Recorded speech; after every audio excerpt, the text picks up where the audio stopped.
she's so fine. Hell of a ride, blows my mind. Hell of a ride, lights my day. What's good, guys? This story came out today, and it's coming via Marie722. Thank you for sending that to me. Most humiliating punishment inimaginable. Black National Guardsman allegedly forced to wear heavy chain. Now, this is coming out of the USA Today. As the military reckons with racism and extremism in its ranks, one story of the Maryland National Guard highlights the toll of discrimination. Sergeant Bruce Weaver recalls in an instant the heft of the chain that the all-white trainers at the Maryland National Guard forced him to wear during training at Officer Candidate School. For 3 days, Weaver, a black soldier in the Maryland National Guard, hauled the chain, running, falling behind under the burden, being hectored by instructors.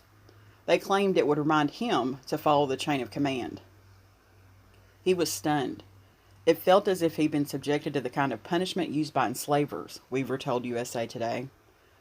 At first, my inclination was to drag it, Weaver recalled of the events 5 years ago. They said, no, you wear it. That will keep you down. That hit me. I suppressed it and kept going. The next day, they said, you're still wearing this chain. I told them this is inappropriate punishment. It's also messing with me psychologically. Chains mean something to black people. A USA Today investigation brings Weaver's previously unreported case to light as it nears resolution after years of delayed investigations and conflicted findings.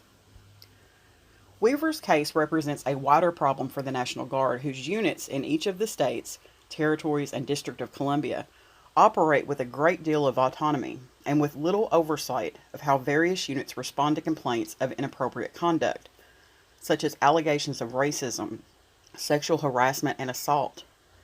The National Guard Bureau in Washington, which referees appeals between state Guard units and troops, serves largely in an advisory role. Eugene R. Fidel, an expert on military law and professor at New York University Law School, referred to a, quote, perfect storm, end quote, of factors contributing to a case like Weaver's. Lack of oversight by Congress. Little transparency into how the state and territorial Guard units operate. Need for a uniform process for handling complaints of discrimination. This case screams out for some remedy, Fidel says. In a scathing report obtained by USA Today, the National Guard Bureau Office of Equity and Inclusion substantiated 11 complaints of discrimination and one of harassment lodged by Weaver and accused Maryland of violating Weaver's right to due process. The Maryland National Guard has exonerated its personnel after several internal investigations and is appealing the Bureau's decision. In his own harsh letter to the National Guard Bureau on April the 8th, Major General Timothy Gowan, the Maryland National Guard's Adjutant General, accused the Bureau's Office of Equity and Inclusion of attacking the state with, quote, erroneous and unsupported allegations, end quote.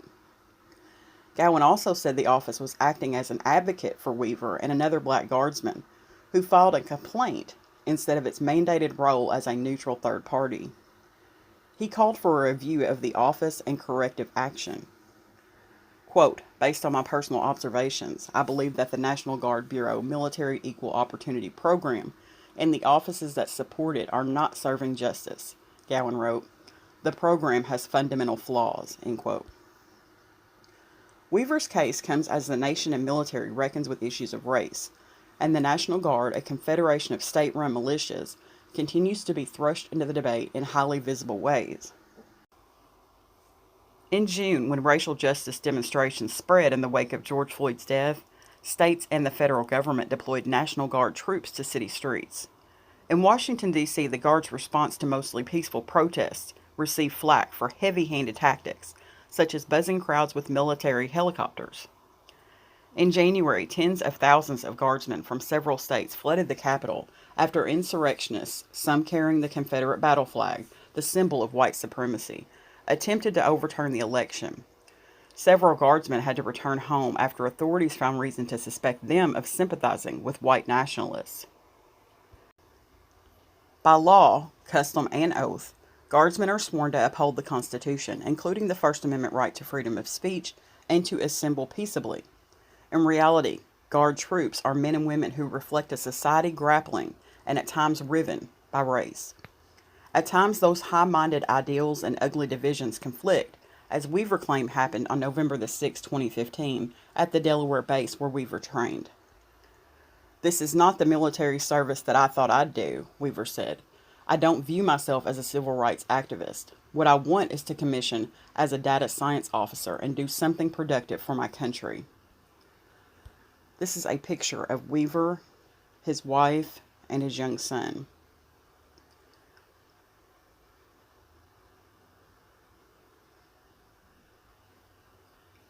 Weaver, 44, lives with his wife and young son outside of Washington, D.C., and has worked for the federal government for 12 years, including 11 at the Food and Drug Administration and 1 at the IRS. He has bachelor's and master's degrees from the University of Maryland and also served in the Marine Reserve before joining the Maryland Army National Guard. Accustomed to achievement and raised to control his emotions, Weaver persisted through his punishment during the officer training despite simmering anger. "It hurt my pride," he said. "After that, I felt humiliated." Weaver had left a training site without prior authorization, a charge that Weaver disputes. For that, he received what a National Guard Bureau investigator called, quote, "the most humiliating punishment imaginable to use against an African American cadet," end quote. A photo taken by a classmate and forwarded to Weaver shows a chain braided over his right shoulder and entwined around his wrist. The classmate was stunned by the scene, documented it, and wanted Weaver to have proof, according to Weaver. This is a picture of that punishment.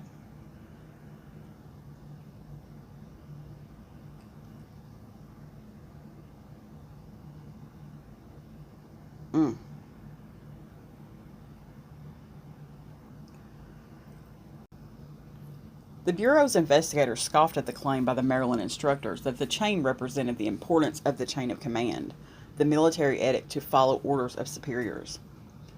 To conclude that such punishment meted out by an all-white chain of command on a subordinate minority cadet to reinforce that the chain of command is in charge is simply a mischaracterization of what happened, the report states. Maryland National Guard officials denied race was a factor in the discipline. One of its investigations determined that the chain belonged to the Delaware National Guard, which had discontinued its use for discipline in about 2015. Weaver says he was singled out. "This punishment was designed to be humiliating on a cultural level, as it mirrored slavery," Weaver wrote. "I have not seen this punishment before, nor have I seen it since. It was uniquely designed to single out and humiliate." The report points to 2 instructors for their treatment of Weaver, Sergeant First Class Andrew Carball and Captain Jacob Day. Sergeant Carball knew precisely what the chain would mean to both the complainant and the other cadets. SFC Carball wanted to teach complainant a lesson about who was in charge, and he used a heavy chain to accomplish this, and the rest of the officer candidate school led him, the Bureau report stated. "The allegation of discrete discrimination based on race or color is substantiated." Carball, now retired, said in an interview that Weaver had not been singled out because of his race. Instructors have required white and black candidates to carry the chain, an ammunition can, and a rock, because Weaver and others had left another training site without proper authorization, Carball said. "The idea was to slow them down and drive home the lesson not to leave anybody behind." Weaver did not have to wear the chain, Carball said, but he did have to haul it. "I can understand the optics of the picture look very bad," Carball said. "However, the intent was not what you see in the picture." Day declined to comment on the advice of military lawyers. The National Guard Bureau found that Day and Carball had singled out Weaver and concluded he would not succeed based at least in part on his race, according to its report. The Bureau also found that requiring Weaver to wear a heavy chain was based on complainant's race and the desire to humiliate complainant and let him know the OCS chain of command was in control. There was also no evidence that the chain had been used by the Maryland National Guard before or since the incident involving Weaver, the National Guard Bureau report said. Carball said the characterization of this action in the National Guard Bureau report was inaccurate, and that he had not been interviewed by its investigators about the incident. It's a damning picture, but it's not an accurate depiction of what happened that weekend, Carball said. The Maryland National Guard investigated and in a January 2020 memo stated that none of Weaver's allegations of discrimination could be substantiated and that he had offered no concrete proof of racial bias. The investigating officer, whose name is redacted, cited sworn statements that suggest Weaver did not believe the chain was used in a discriminatory way. I do not find there to be any intent for this item or action to be racist or discriminatory in any way, the officer wrote in the report. The officer candidate school program cannot replicate the true stress of combat, so both physical exertion and other stressing events are used to develop our future combat leaders, the memo said. OCS candidates are required to carry the chain due to their failure to properly execute leadership responsibilities. Our investigating officer interviewed all officer candidates, and there wasn't one that felt the practice was racially motivated. Weaver disputed the characterization by the Maryland National Guard that he merely had to carry the chain. No other candidates had to wear the chain, he said. The Maryland National Guard defended its investigation and is appealing parts of the decision made by the National Guard Bureau, said Major Kurt Rauschenberg, a spokesman for the Maryland National Guard. We are aware of the allegations made in this case, and we conducted a thorough investigation, which failed to substantiate these claims, Rauschenberg said in a statement. We believe the investigation was properly conducted and are aware of the concerns raised by NGB. This case is currently before an NGB hearing examiner and will remain open until the examiner has made his final ruling. Until the process is complete, it would be improper to discuss any potential findings. Characterizations of what happened in 2015 are still disputed by the Maryland National Guard and the National Guard Bureau and Weaver. Weaver filed a formal complaint in 2017 during his second attempt to complete the second of 3 phases of officer candidate school, he said. Maryland National Guard officials dropped him from the program for failing twice to pass the second phase of the school. Nobody, however, denies that the heavy chain was used as punishment by an all-white group of instructors on a black cadet. A 2017 memo from the Maryland National Guard concedes that the chain had racist overtones and would no longer be used.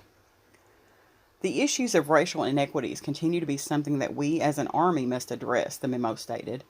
To that end, the use of carrying a chain to reinforce the importance of the chain of command is discontinued.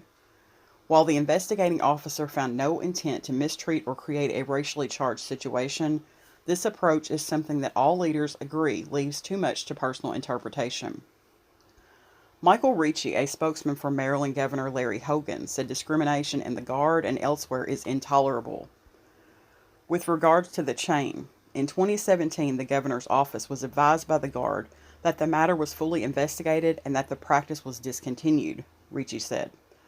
No one, soldier or otherwise, should feel harassed or discriminated against. To Weaver and the National Guard Bureau, racism is at the heart of the chain's use as discipline. The Bureau's report noted that the instructors did not want Weaver to become an officer. Weaver had completed the first phase of 3 in officer training, and his instructors were determined to force him out during the second phase, he said. The intent was to degrade, Weaver said, to degrade and challenge my ability to lead, and that was successful. Weaver's case has the attention of Senator Tammy Duckworth, Democrat of Illinois, who chairs the Armed Services Committee panel that oversees the National Guard. That is a picture of Senator Tammy Duckworth. Stories like these are painful reminders of how much work remains to make our military a safe and welcoming place for all service members, Duckworth said. As the chair of the Airline Subcommittee, I am focused on rooting out these kinds of degrading and discriminatory incidents that harm our troop readiness and national security. We need greater diversity in the upper ranks of our military leaders, and we need leaders of all backgrounds, genders, and races to send a clear message that they won't tolerate discrimination of any kind. The Army continues to struggle to attract and promote black officers to career fields deemed a prerequisite for future senior positions, USA Today reported last fall. While white service members make up 69% of active duty overall, they represent more than 87% of the highest ranked officers. Here is that bar graph showing total active duty, senior enlisted, E7 and above, warrant officers, all officers, and then general and flag officers, 0 through 7 and above. Those who have achieved leadership positions acknowledge their own struggles for equal treatment as black officers. General Charles Brown, the Air Force Chief of Staff, shared publicly his reaction to Floyd's death last year. "I'm thinking about how full I am with emotion, not just for George Floyd, but the many African Americans who have suffered the same fate as George Floyd," Brown said. "I'm thinking about how my nomination provides some hope, but also comes with a heavy burden. I can't fix centuries of racism in our country, nor can I fix decades of discrimination that may have impacted members of our Air Force." Brown acknowledged that he was often the only African American in his squadron or the room. While 15% of those serving the Army National Guard nationwide are black, in Maryland that number is 34%. About 25% of its officer corps are people of color, including black, Asian American, and American Indian troops. Yet at the time of Weaver's incident, the OCS instructors were all white. This is the demographics on the bar graph.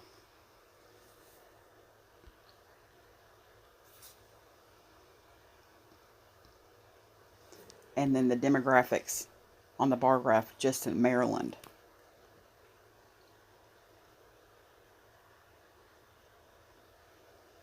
One of the Bureau's proposed remedies for Weaver is to allow him to rejoin officer candidate school. Weaver instead wants a direct commission as an officer, an action that would bypass officer candidate school.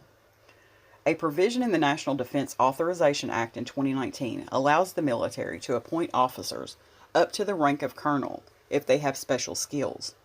Weaver wants to serve as a data science officer. "I don't think realistically I could go back to OCS in Maryland and get a fair shake," he said. He's not alone. The National Guard Bureau's report on Weaver was followed closely by another blasting the Maryland National Guard for treatment of a black soldier and the investigation of his case. In that case, the Bureau harshly criticized Maryland's treatment of Chief Warrant Officer 3, George Ross, according to the document obtained by USA Today.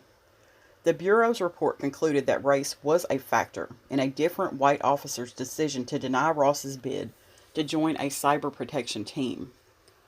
The Bureau's finding was based on the hostile work environment the officer created for minorities generally and complainant in particular. As in Weaver's case, the Bureau pointed to a flawed mechanism to report discrimination and harassment, the military equal opportunity complaint process. Ross filed his complaint in November of 2017, and it should have been processed in 6 months. Like the previous case, this matter is only now through the formal stage, the report states. This type of delay is inexcusable.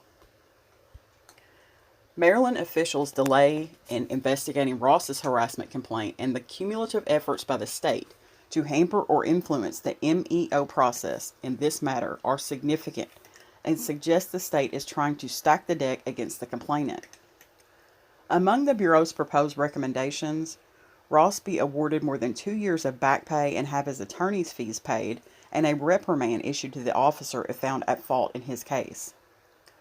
Ross, through his attorney, declined to comment. Maryland is appealing the decision. In Gowan's letter, he accused the Bureau of bias in reviewing the case and findings not supported by facts. Equal opportunity issues aren't restricted to the Maryland National Guard. In a survey of other states, USA Today found that attendance in required equal opportunity training within the Ohio National Guard was attended by fewer than half of its troops. In one document signed and dated December of 2018, 41% of listed Ohio National Guard members attended the training. Attendance among senior leaders was not much different, 44%. Ohio National Guard requires all units to conduct equal opportunity training every 6 months, but there is no mandatory participation requirement, said spokeswoman Stephanie Bauer. That training is just one component to the Ohio National Guard Equal Opportunity Program to provide a comprehensive effort that ensures fair treatment of all members and develops cohesion and readiness by eliminating discriminatory behaviors or practices, she said. Other measures include new employee training and additional training available at a commander's request. Officials at the National Guard Bureau Office of Equity and Inclusion determined that Maryland officials, quote, violated the due process rights, end quote, of Weaver and Ross in the way they processed their complaints, said Nahaku McFadden, a Bureau spokesman, in a statement. The National Guard Bureau Equity and Inclusion Office takes its role in the Military Equal Opportunity Program seriously, McFadden said. While their cases are being appealed, the Bureau cannot comment further, she said. The Bureau proposed several remedial actions in Weaver's case and blasted Maryland officials for a shoddy investigation of Weaver's complaints that took years instead of months to complete. How the state processed this complaint is deeply troubling, the report states. It noted that every unusual instance just happened to occur in this matter, including the use of the chain, a poor evaluation of Weaver despite no negative reports on file, and the processing of his complaint, which was mandated to take no more than 6 months but stretched out over more than 3 years. From the looks of the investigation report assembled by the state, complainant is the most unlucky person in the Maryland National Guard, the report author concludes. The Bureau report criticized the Maryland National Guard for failing to track complaints from officer candidates about racial discrimination. It noted that previous classes of officer candidates had lodged military equal opportunity complaints regarding how minority candidates were treated, yet the Maryland OCS cadre remained all white with no minority representation. Further, the report noted that personnel in neighboring states had made comments about how Maryland's all-white training cadre had treated minority personnel, yet the state did not take such allegations seriously. In 2021, its 17-member instructing cadre includes 10 white troops, 6 black, and 1 Hispanic member, according to the Maryland National Guard. The report called on Maryland to review all military equal opportunity complaints since 2016 to determine if there is a systemic problem with how instructors are treating minority candidates. The senior official at the Bureau charged with investigating Weaver's complaint substantiated several claims of discrimination and proposed remedies, said McFadden. The Bureau plans to review responses from Weaver and Maryland and make a ruling within weeks. Maryland could then request a review of the decision by a general officer assigned to the Bureau, said Air Force Major Matt Murphy, a spokesman for the Bureau. The official deciding on that request could recommend suspension or termination of federal funds from Maryland's National Guard. The Bureau, however, does not have command authority over state National Guard units, which is reserved for state officials. Rauschenberg, the Maryland National Guard spokesman, acknowledged problems with the military equal opportunity process, but said Major General Linda Singh, the adjutant general for Maryland at the time, had reviewed the claims and concluded they were unsubstantiated. Fundamental flaws exist in the process of National Guard Bureau's Military Equal Opportunity Program, causing confusion and delays between both state and NGB levels, Rauschenberg said. Although not perfect, the Maryland National Guard conducts investigations thoroughly, while taking appropriate measures where positive change can be made within our force. Michelle Bercovici, a partner at Alden Law Group in Washington, D.C., has advised Weaver, as he represents himself in the appeal, and called treatment of his case by the Maryland National Guard to be abhorrent. The National Guard Bureau has substantiated most of Weaver's claims, and he deserves to be an officer and have a chance to succeed without discrimination, she said. If this cannot happen for Bruce, then the whole system is entirely toothless and unjust, she said. Next, I think that the Maryland National Guard needs to be held accountable for its failure to uphold anti-discrimination principles, which includes, but is in no way limited to, holding the responsible officers accountable and taking action to investigate and address what may be systemic issues of racism in the officer candidate school program.